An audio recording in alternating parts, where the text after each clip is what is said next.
Namaskar. In this episode of Dil Se, we're going to talk about the land of high passes, the Little Tibet, what's called Ladakh, a land of 59,000 square kilometers, and a land which has been ruled over the centuries. You had the Namgyals, which ruled between the 9th and the 19th centuries. The Namgyals fostered a syncretic culture between the Shias and the Buddhists. After that, the Dogras conquered it in 1834. And at the time of partition in 1947, Ladakh and Kargil were integrated, so to say, with Jammu and Kashmir. And they didn't like that, because that brought about the Kashmirization of this area. The Ladakhis felt that the kind of investment, the kind of economic development that was required to take place didn't take place. They didn't get enough allocation of resources. They were unhappy about that.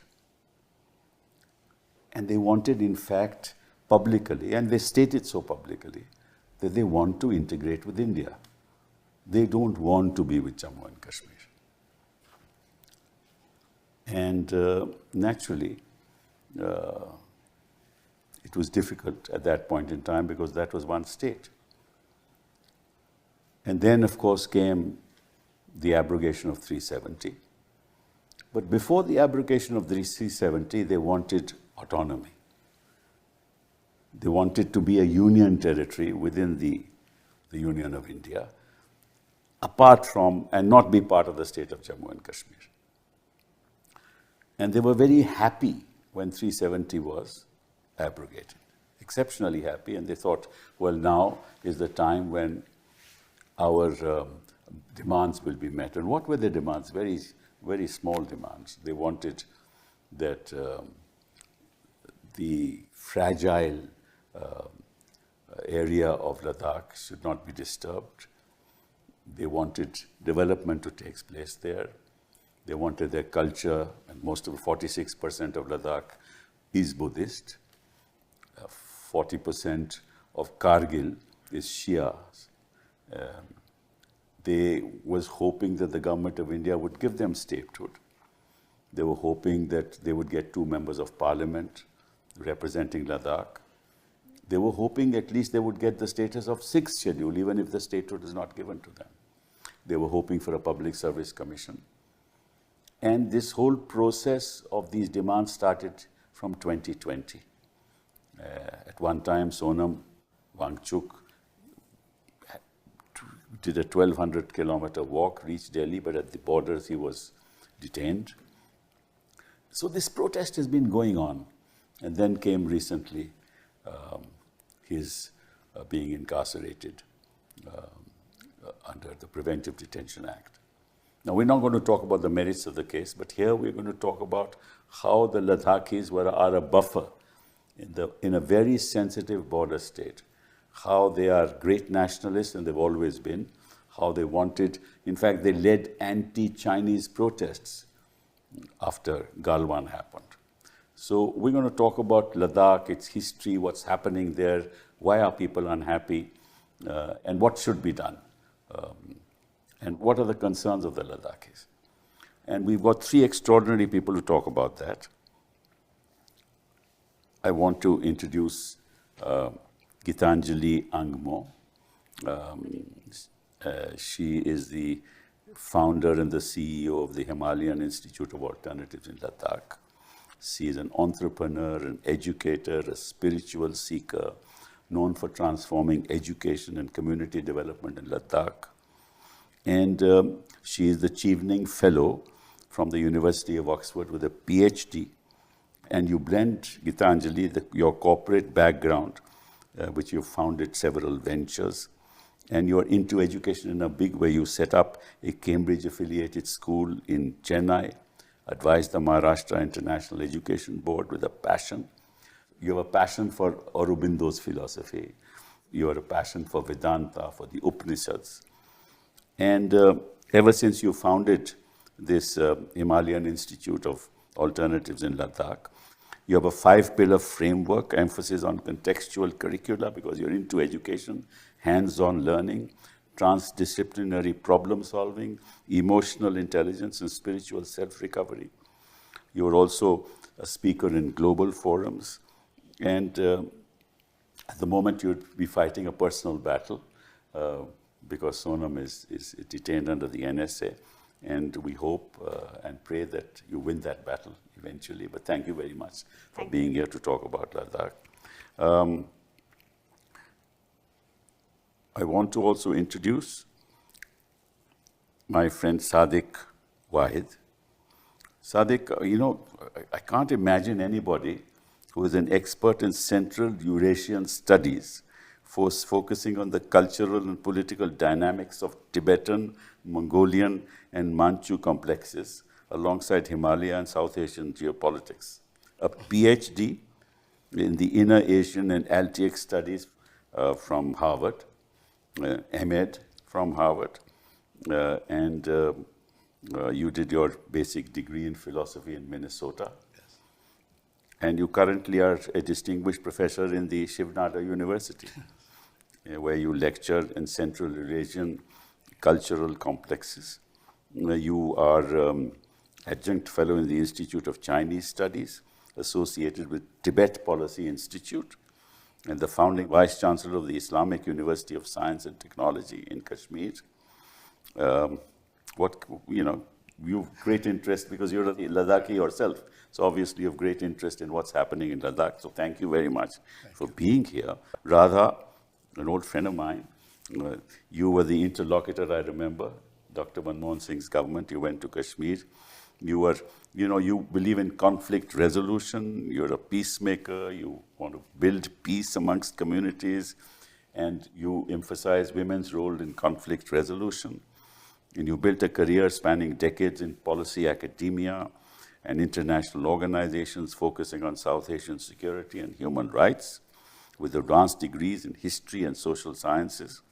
You've also played a significant role. You were formerly the director of the Nelson Mandela Center for Peace and Conflict Resolution in Jamia. And you've been the Director General of the Delhi Policy Group. And you set up that independent think tank on international security and foreign policy. And also you have filed a report called A New Compact with Jammu and Kashmir in 2011. And you're also deeply, I believe recently you went to Ladakh, so you will tell us a hands-on experience of what happened there. But let me start with you, Gitanjali. What do you think is happening in Ladakh and why this unrest?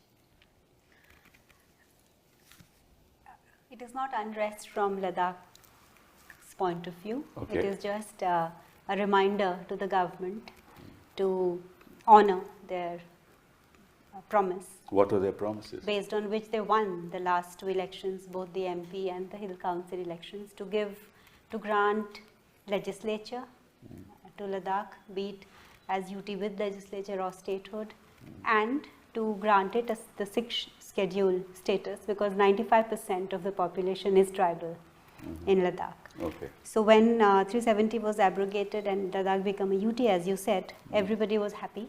But when they read the fine print, it became evident that it was a UT without a legislature and without 6th schedule.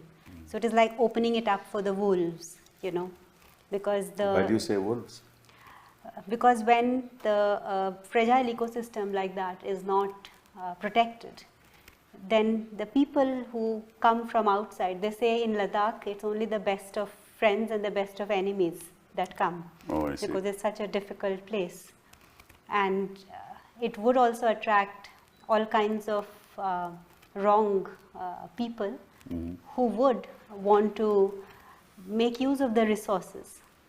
There is, rare earth in the Tibetan plateau. There's a lot of lignite there, I believe. Yes, which is the future of AI and computing. And also the gigawatts of power that government wants to set up, for which they need thousands of acres of land. But this movement is not anti-development. 6th schedule is not anti-development. Generally, development is equal to destruction, as we have seen, be it in the northeast or the nature of development that's happening around. Yeah, generally, when what the we environment. Yes. So what people of Ladakh want, and Sonam is their voice and their representative, is that this development should happen in a conscious manner. It should not, because a politician will look at it for his 5-term benefit, 5-year term. A businessman will look at it for his ROI. Yes. But it's the people there. ROI means return on investment. Return on investment. And then, but it's the people who have lived there for thousands of years and who are looking at generations to come. Because there are very beautiful community practices in Ladakh, like the Paspon, it is called, where there are families that stay together for generations, and they come together for the deaths or marriages. Then there is this Churpon, which the water is managed by the villagers themselves. I see. And the resources are not looked at to be exploited, but nature is looked upon as a mother. So you only take as much as you need. So what 6th schedule basically says and insists is that when policies are made, these practices have to be taken into consideration. And Sonam has been pioneering this through his initiative of SECMOL, and now both of us through this HIAL, Himalayan Institute of Alternatives, which is not a university which just gives you a certificate so that you go to Dubai or UK and get a job. Okay, we say that the success is if our students go back to their villages and make it smart and prosperous, because this is the Sri Aurobindo's way of development, which is, he had said that if India follows the European way of just urbanization, then we'll only be realizing 50 years later, as Europe has realized, that that is not the way. We have to have grassroots, local self-sufficiency. And the Ladakhis all believe in that. Yes, the local self-sufficiency. So, I give this example that what do you call abundant or rich, If you go to a village in Zanskar, which is the backside of beyond, if Ladakh is the backside of beyond of India, Zanskar is the backside of beyond of Ladakh. Oh, I see. If all 4 of us land up there and go to a house, they'll welcome us. Okay, they'll have blankets for us. They'll have place for us to sleep. They will not even ask you, when do you plan to leave? We can plan to be there for a week or 10 days. Because it is local self-sufficiency. They are growing their own barley, they are growing their own potatoes for the whole year. It is subsistence agriculture. They are making their own clothes. They make their own houses with the bricks that they make with their own hands. I see. So they are It's entirely recession-proof. Sustainable. Financially even. They are recession-proof, Whereas if you see UK, it is reeling under energy poverty today because of the Ukraine-Russia war. Correct. Whereas here you can have your own solar panels and... So that's changing. That's changing. Since 2020, is that changing? No, I'll come to that. But so this model of local self-sufficiency is what is taught and lived in HIAL. So Sonam is not saying that don't set up gigawatts of power. In fact, ever since we came to know that government is planning for this, we did a prototype of 40 kilowatt of agri-photovoltaics, where we researched what is the level of transparency that would be needed and how much of fodder can be grown, because rather than displacing the herders, you help them, because every winter they lose their Pashmina goats because it's covered with snow and they have no fodder to eat. So he is saying that we can co-opt the communities and do a development in a way which does not displace them or cause them harm, but help them. And the government liked this agri-photovoltaic prototype that we did, and so that's what HIAL does, that whatever is the issue of the community, the students take it up as action research projects, and then we submit that to the government, so that to help them in policy. The Skarchutan region, they are now taking this, scaling up this prototype. So that is the development Sonam is talking about, and it is not to allow army to build roads, etc. We know state subjects, central subjects, the lists which are there. So Hayal is an experiment where the university looks at the issues of the communities and engages the youth to solve the problems through innovation and then scale it up into enterprises. And I understand that. I'm just saying why then is there so much concern as that this, despite this development model, what is happening in Ladakh that is a matter of great concern to the Ladakhis? So this sixth schedule not being granted is the big problem. No, but that's a political thing. But are there any lands which are being taken over by private players? Are there hotels being built, changing the demography of the area? Is that happening? Yes, it is not happening overtly, but there is information that a lot of people from outside are coming in. And why is it that the land policy has not been drafted? It's been 5 years since the UT came to power. But that's Kwe Hayal, but I'm just saying generally. I think that there are a few things. For example, the government plans hydropower, solar power, and transmission lines, which will demand the cutting of 157 hectares of forest land in Ladakh. I see. And, you know, in 2020, with the new rules that came up following the Reorganization Act, and Ladakhis saw what was happening in Jammu and Kashmir, where tourism, mining, and other rights were being given to people from outside the state and to companies from outside the state, plus the new domicile laws now you can buy land that removed the protections that people had for land rights as well as other economic rights and citizenship rights. Those, when they went in Jammu and Kashmir, many people feared in Ladakh that might happen in Ladakh as well. And the fact is that you had a lieutenant governor's office and administration which was inaccessible and unaccountable.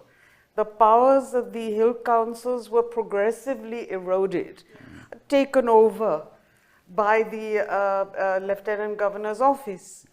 And so fears kept growing in Ladakh. When the hill council people could not work with the lieutenant governor's office, when they were not consulted, then these development plans come in which neither are the elected hill council members consulted, nor are the environmentalists of Ladakh consulted.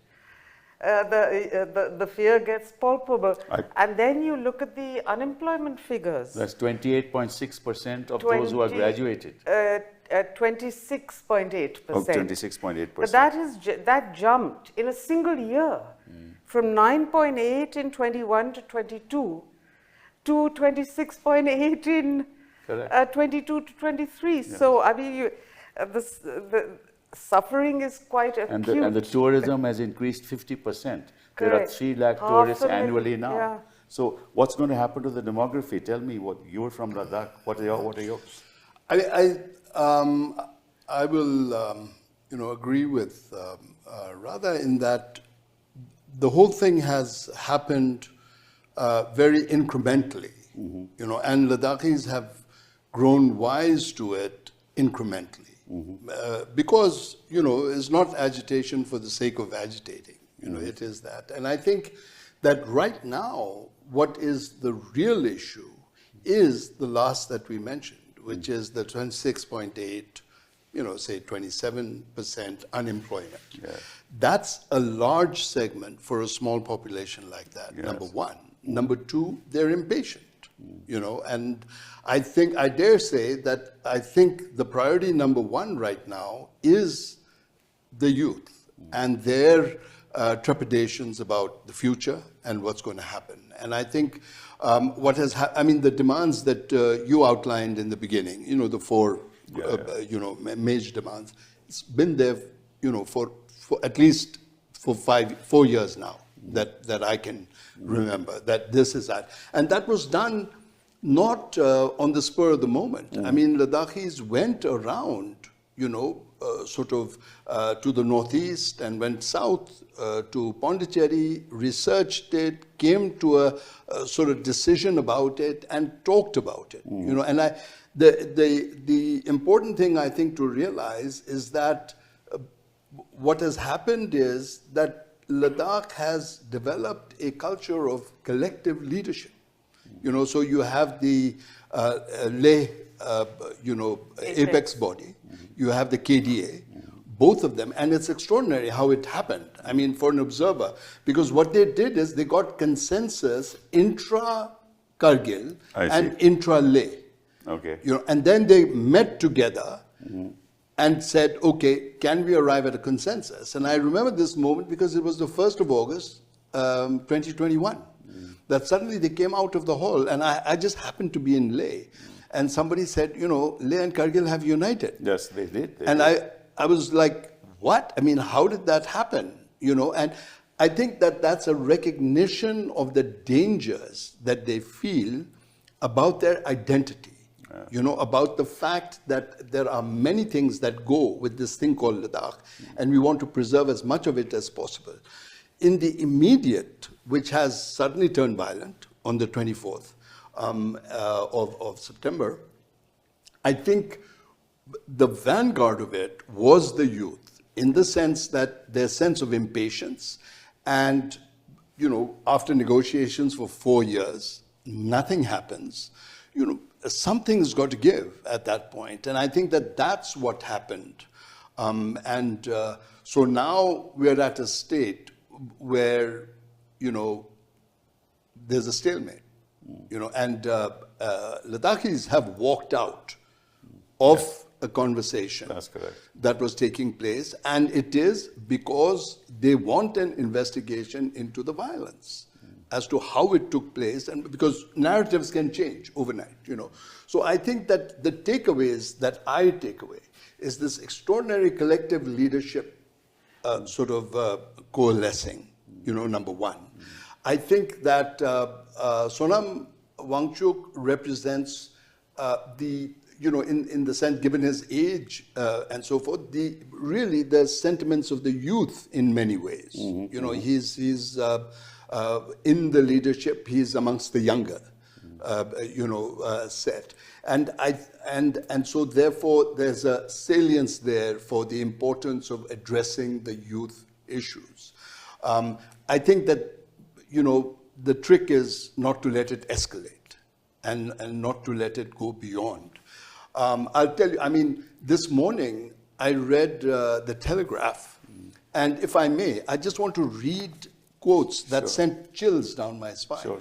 You know, it said, the quotation is, and they're quoting somebody by the name of Rinchen Dadul, who died. I mean, not quoting him, sorry. This is a cousin of or a friend of Rinchen Dadul's, who's not named. He died, 20-year-old, in the shooting. He was one of the ones. And this friend, who's not named in the article, friend, relative, whatever, says, nobody is born a terrorist, but it is the situation that makes one a terrorist. If these things continue here, the peace of this place will vanish, and it will burn along with everything. Yeah. This is a Ladakhi speaking. Yeah, but there'll be elements, you know, there'll be elements. Sure, like I'm not. But if you ask me, the history of the Ladakhis, yeah, they've been the most patriotic.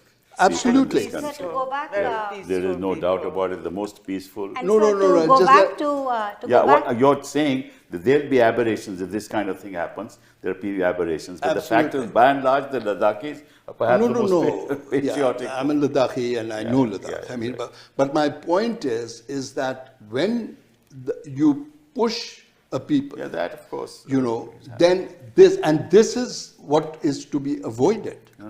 But what I would like to highlight, what he said, was that when the UT was formed, it was Hayal that identified, you know, people from politics, policy, educators. We made a group of 10 to 12 people and arranged for them to visit the UT of Pondicherry, and that's what he mentioned. and it was Hayal that did that exercise, and the findings of that, so that the government can see the pros and cons of all the other experiences that has happened, was submitted to the then MP, so that the going forward. So always Hayal has stood for whatever is happening on the ground, Right. to supply the government with research and data, and action research, so that informed decisions can be taken.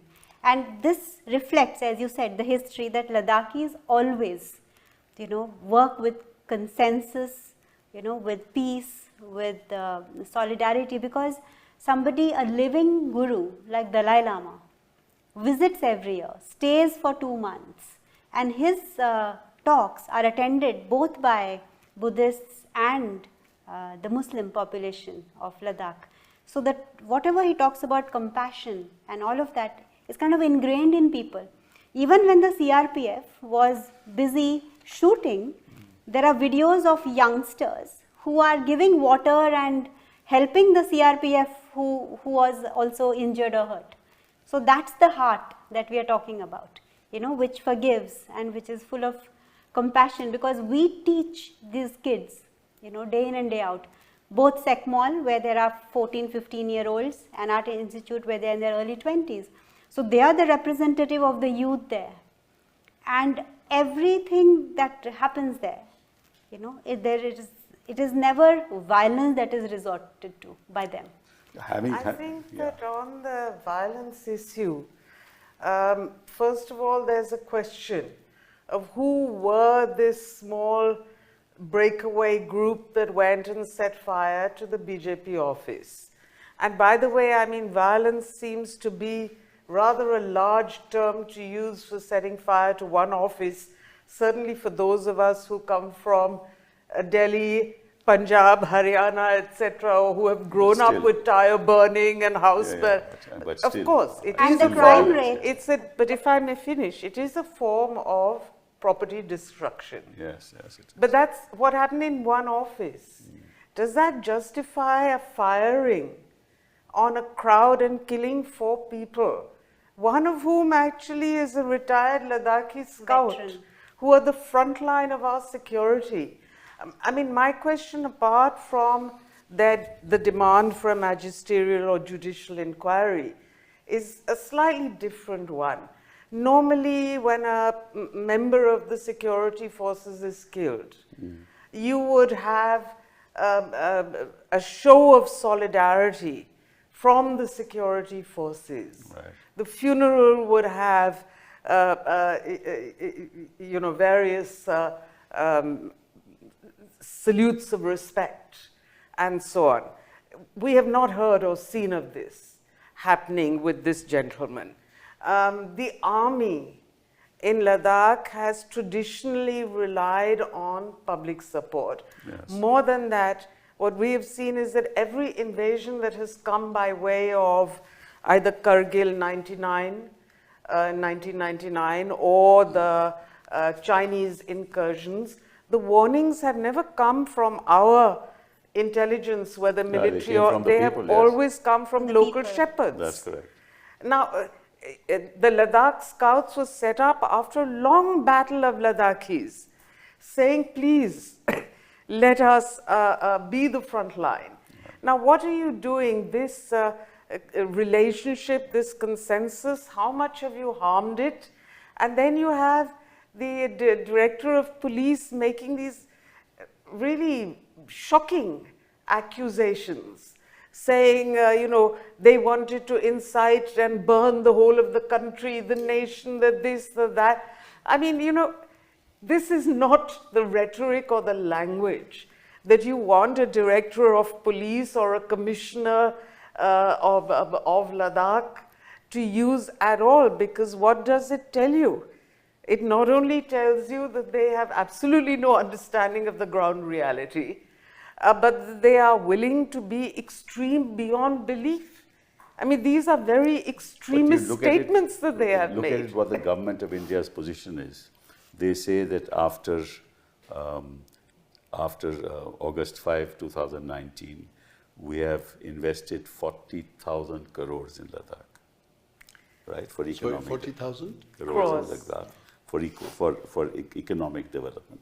That's their case, that as far as they are concerned, the kind of investments, the kind of allocations that have been made to Ladakh are much greater than they were ever. So what I was told is every year 5,000 or 4,000 is allotted, and of it half goes back unutilized.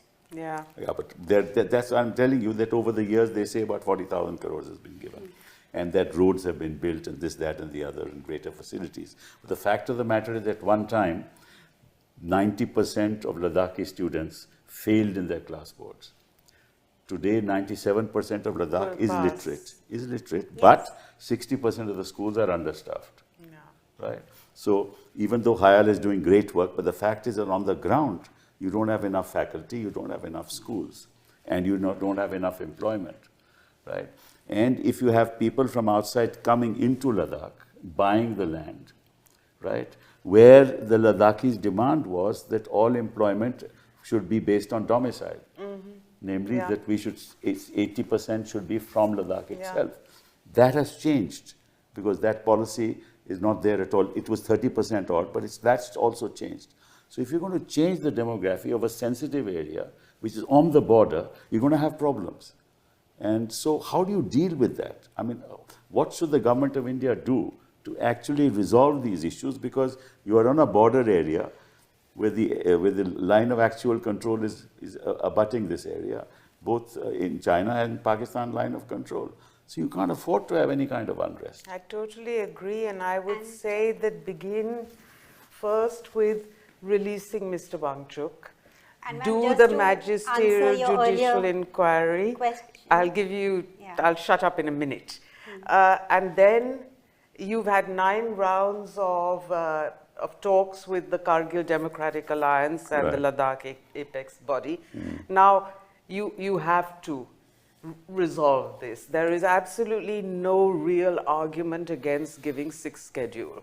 It should be patently obvious that this is something that should be done. Statehood, I believe, is more complex, and we can come to that if you like later, because I believe that is connected to the Reorganization Act. Yeah, so and what you have, it has to be I connected think there's to some that immediate because you gains to either be made, repeal immediate it or gains, you and then later. amend, so that's an issue I would say is something that should be done together with Jammu and Kashmir. And I would really urge that the leaderships of Jammu and Kashmir and of the KDA and LAB start talking to each other on this, because a joint stand would be really difficult for anyone to resist. You were saying something, Tanzania. No, I was going back to DSP's statement of blaming it on Sonam, when there is a video of Sonam condemning this violence, and in that video you can hear gunshots, and he says that my peaceful measures have failed. He broke the fast. And I break the fast because if this is leading to this Yes. violence, then I break the fast. And then to blame it on him. It is Shocking. the whole country, I think, knows that it is not the truth, and that he always followed this peaceful path. But yeah. Well, with peaceful people following peaceful paths, there should be no room for violence at all. And it's unfortunate that it happened. But anyway, the other aspect that I'm concerned about is that 3% of global glaciers are in Ladakh. 3% of global glaciers. And 20 to 30% ice loss is going to take place by 2050. There have been flash floods in 2023. 20 people were killed. Water scarcity affects 80% of the villages. And this mining activity is going to result in pollution, and ecotourism is not going to help. So I think this is a pristine area that needs to be preserved. So what are your thoughts on that? So we've been working on glaciers, building artificial glaciers, but also working on GLOFs, the glacial lake outburst. And when glaciers recede and climate change happens, it is predicted that there would be more rains. This year saw to a region which used to have about 100 mm of rains per year. There was 100 mm of rain per day this time. Oh, I see. So that's another research that Sonam was leading at Hayal, that how do you retain water when glaciers recede and there's more rainfall. So through these artificial glaciers, we've been afforestating the valleys. I see. Through a lot of ram pumps and other techniques. So that right now the flash floods, as you said, happen because there are no trees. Yes. You know, so as soon as there's a cloudburst or rain, it results in flood. And the flip side of flood is drought. Right. So that's the cycle. But the way we can address it is by planting trees in the valleys, so that when cloudbursts happen or when glaciers melt or any water that is there, it is not runoff water that results, but it gets absorbed and improves the groundwater. So that's an experiment that we've been doing across 23 villages and across these valleys. And this is another thing, as I said, to help the government to scale up. Because if we've done it in 23 valleys and we give them the data, and each valley has its own... So you're a community builder, you people are community builders. Yes. And the peace of that community has been destroyed by this one incident. And this is going to create more problems in the area. And being a sensitive area is going to have long-term repercussions even on our security. What do you say? Definitely so. I mean, I think, you know, my sort of approach to this is, you know, for example, climate. You know, I don't really speak very much on climate because I feel it's such a massive topic, you know. And since the violence started, my concentration has been on, you know, what is going to be the response to it, and how are we going to address the issues that are very difficult politically, you know, because one of the things that I think we have to recognize is that sometimes, you know, the Tibetan-speaking community across the Himalaya and so forth, you know, suffer, and I use that word advisedly, from what I call the prisoners of Shangri-La effect. You know, oh, they're very peaceful, they're very, you know, it's a very nostalgic, romanticized image of it, when in fact they are full on into the 21st century. And we need to see them as that. The reason I read out the quote is not to paint that there is a will to violence. I understand that. Not at all. You know, what it is that there is a statement. There was another video that was playing also, which I, you know, saw when I was looking through the thing, where the hurt that a person was talking about, a young man, you know, in his mid-20s at the most, you know, was saying, being called a traitor. You know, he said, how dare they call us a traitor? You know, because, so, and then he was the one who says that even if it's the BJP office, I condemn the violence of going and burning it. Right. You know, so sentiments are there. I think we have to wake up to see the society for what it is. Ladakhis are not without problems. You know, I mean, internally. Nobody in this country is without Absolutely. problems. You know, internally. I mean, amongst ourselves, you know, and so forth. So I think that the thing to do is, my worry is that in the politics that we live in, fault lines are very easy to exploit and have been exploited. One of the things that I'm very proud about is how the unity between Kargil and Leh has held through, you know, because like I said, 1st of August, 2021, and up to now, I don't know how many times I've heard about an attempt to break it, you know, to break this unity. They failed. In fact, they solved a problem by, again, collective leadership meeting regarding a Buddhist temple that was going to be built in Kargil town since 1969. I see. They got together after the unity and resolved the problem. They said, here's the thing for the temple. We suggest that since it's in Kargil town and there are no Buddhists in Kargil town, why don't you turn it into a guest house? I see. For Ladakhis who are going through, who can stay there, Buddhist, Muslim, I don't think that there was a distinction there, and gave them some other land in order to build a monastery if they wanted, as big as possible. And, this happened literally a year and a half ago or something like that. They just had a chat.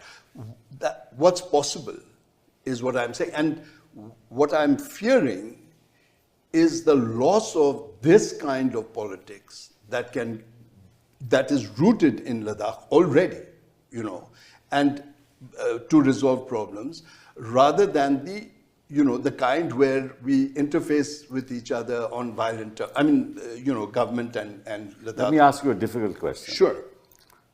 Which is that when 5th of August 370 was abrogated, I think a statement was made by the Chinese. Yeah.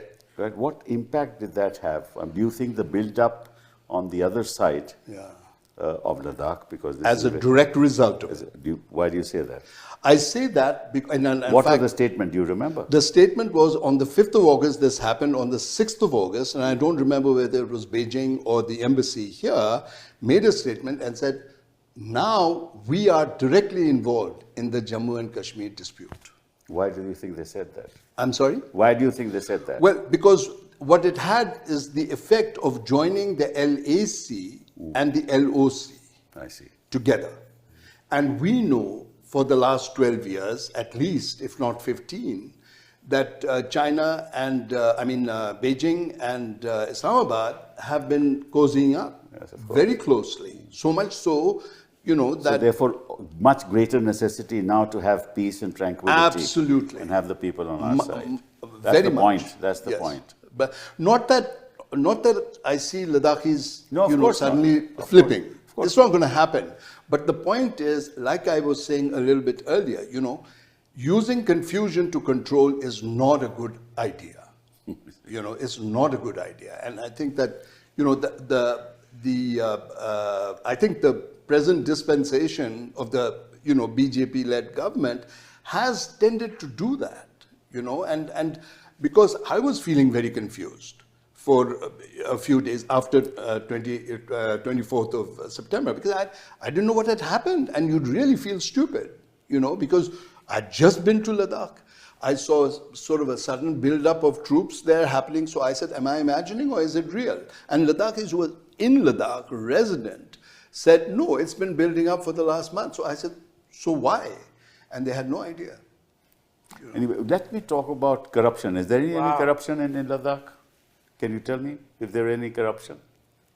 Yeah, so this whole UT that has come in, and why a greater need for 6th schedule and legislature is because, like for instance, I've been in Ladakh now for more than 8 years.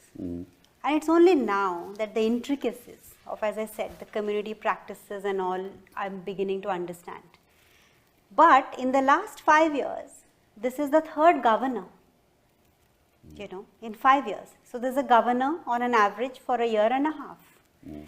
And with no understanding of Ladakh, and the commissioners also who come from outside have no understanding of Ladakh. They set up sewerage treatment plants, or they do, these kinds of decisions, which they just cut copy pasting from the plains, without any sensitivity to a trans-Himalayan high altitude cold desert, which is, ranges between -30 and +30. So they are just using their past knowledge and translating it there without adapting that knowledge. So that's one problem.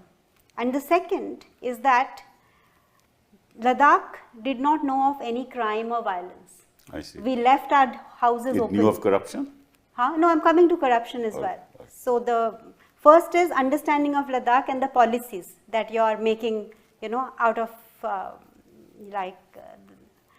your hats. The second is we used to leave our houses open all the time. Even in the market, you just don't lock your car. There is almost zero crime rate. And then now we see gradually that also increasing.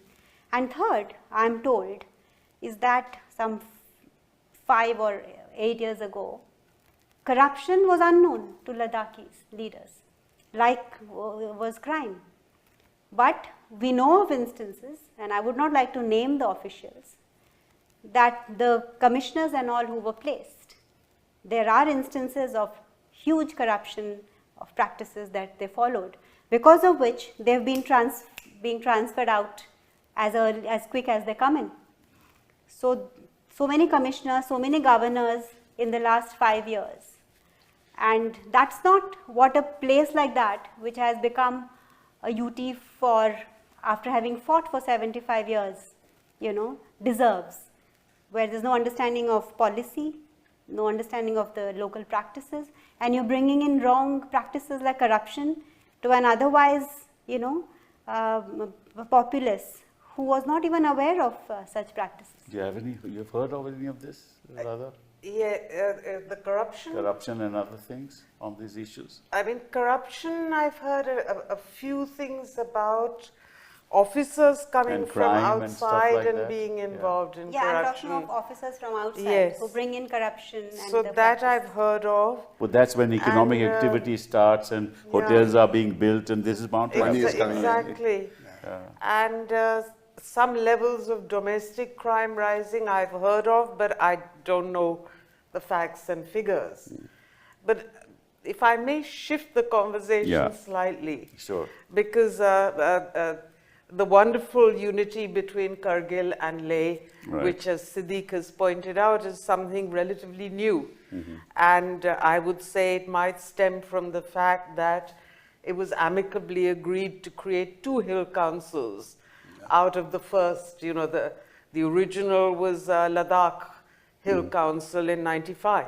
Right. 2003, because of the size of Ladakh and the cultural differences as well as political differences. The one council was not able to work. Right. And but they agreed together to create these 2 councils, and then I think that laid the ground for better relationships to develop between. Actually, just a slight correction, and that is that it was always meant to be 2 councils: Hill Council for Leh and Hill Council for Kargil districts. What happened is that Kargil was, let me say, skeptical about it and held back and didn't take ownership of the Hill Council. And then later on, they were convinced, I think largely by Leh's experience, that this is something that they had to do. It wasn't the 2 agreeing to it. There were always meant to be 2 hill councils for the 2 regions. I don't think so. Under the 95 Act, it was 1. Okay. There was only 1, and that was because of Leh accepted it immediately. I mean, because Leh had agitated for it. Whereas Kargil said, thanks, but no thanks, we'll think about it. And went from there. I mean, so the relationship between them has always been ambivalent. The idea but is... to get back to, anyway, the point I wanted to make, which was on the 4 demands of the 2 KDA and LAB together, which have been part of the 9 rounds of talks with the Home Minister, includes statehood. That's correct. But that's not going to happen immediately. Well, whether it happens or not, I would like to say that, first of all, the size of this territory and the fact that it is a border state with 2 inimical neighbors of ours, not just 1. Right. And then its ecological, environmental, and other requirements entirely justify statehood, in my opinion. And in fact, I would argue strongly that if we look at the experience of the northeastern states, self-governance, creation of states, and giving of statehood has helped create peace and stability in several, not all, but in come on, Mizoram and Nagaland. I know, but you will see what's happening in Nagaland also today. But anyway, but that has been, so even Nagaland has gotten alarmed by the removal of 370, because the second 370 was the first peace agreement that became part of the constitution. 371, Nagaland was the second peace agreement, That's and then Mizoram got, and a couple of others, and so on. And if you compare And I Sikkim, Sikkim has a population, let's say Ladakh has a population of 4 lakhs, they say, which is very small for statehood. But Sikkim has a population of 6 lakhs. That's right. But area-wise, it is just 4,000 square kilometers. This is 47,000 But square that's kilometers. the argument. You know, this is an all-India argument. To what extent is population criteria the dominant? Must it always be? In the Ladakh case, I would say this is an exception because of the size of the territory. Yes. So here I would argue population criteria is less important because simply looking at size and borders. However, having said that, I would once again say that Ladakh statehood can only go hand in hand with the restoration of Jammu and Kashmir's statehood. Because if you do the one without the other, the trouble you are going to create in Jammu and Kashmir is something every responsible, and you know very well that the Ladakh and Kargil people are amongst the most responsible people in our country. And I would say every responsible person has to think about that. That if you give Ladakh statehood without restoring Jammu and Kashmir statehood, the trouble and anger and risk of violence. On that logic, I can tell you neither J&K nor Ladakh is going to get statehood. Well, There's no doubt about that. And so I I'm always hearing believe you can never say never. No, of course you can never But sir, say. I will go back to your earlier question when Sonam was being threatened that he will have ED come after him. Yeah. So he had told that I welcome the ED because I have nothing to fight. Right. But I would also like ED inquiry to happen to all the past commissioners and to the UT government. And he had challenged that openly in his video. Because when he was during Galwan war, he was talking about boycott China. You know, bullet ka jawab, wallet se. Yeah. We came to know during Now, that huge protests against China took place in Ladakh. No, but when we were talking about boycott Chinese goods, and in our university we have a policy not to buy Chinese goods, we heard that the UT of Ladakh had bought Chinese tablets under the first But that's LG because they want quick communication. That was there. No, but why? We know that China can put in chips, it could be a security hazard, and on one hand you're fighting Galwan, on the other hand you cannot make them economically better off by doing deals with them. So who's an anti-national here, you know? Or let's say who's hypocritical at least. When Sonam is saying don't. But anyway, the point is that this is a very complex situation. It is. It needs to be handled very sensitively. Force is never an answer. Communication, reaching out, talking, being sensitive to the concerns, especially of an area which is bordering foreign powers. And I think it's time for the government of India to realize that they can't be dealing with troubles that are brewing up around the country. I mean, this seems to me to be absolutely thoughtless creation of trouble. Unnecessary. They've created trouble where there wasn't And trouble. so Sonam and we have always been issue-based, apolitical. Yes. He has praised Mr. Modi right in Islamabad from the stage about his mission life, which was a lifestyle change for environment, and his Swachh Bharat or whatever. He's praised it.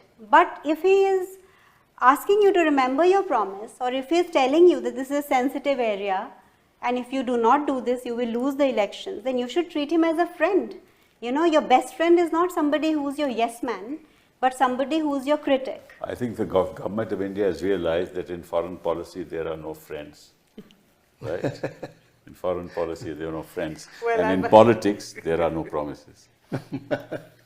That's a great line to end on, I Thank have you to very say. much for being here. Really, it's very kind of you, for all of you to be here. Thanks a lot. Thank you.